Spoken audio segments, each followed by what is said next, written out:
topic. So Max Abrams reports on Twitter that I guess there was a study that says the rate of suicide attempts appears to have been inversely related to school closures. Now, wouldn't you just imagine that the school closures would cause more suicides because the kids would be depressed, they wouldn't be with their friends, couldn't do what they want to do, don't have a social life? You'd expect more suicides, right? But it turns out it's the other way around, according to one study, that the people who went to school were committing more suicides than the people who were remote learning. Does that make sense to you? I saw Claire Lehman refer to it as non-intuitive. I'm not so sure. I'm not so sure you shouldn't have expected that result. Here's why. The kids who were doing remote learning got closer to their families. Wouldn't you say? I mean, maybe not every family.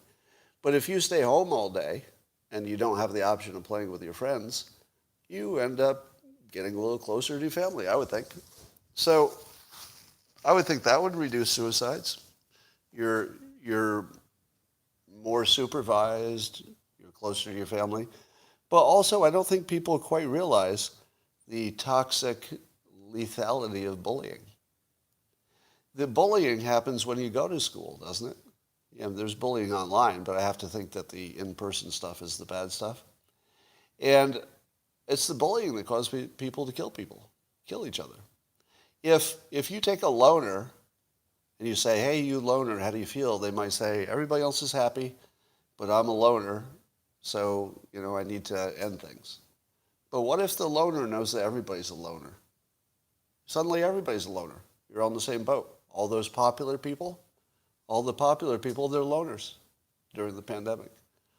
So I would think that would also make you feel more like everybody else, same boat. So I could think of a number of mechanisms that would work on this to make the remote learning safer, at least in terms of taking your own life. Not surprised at all.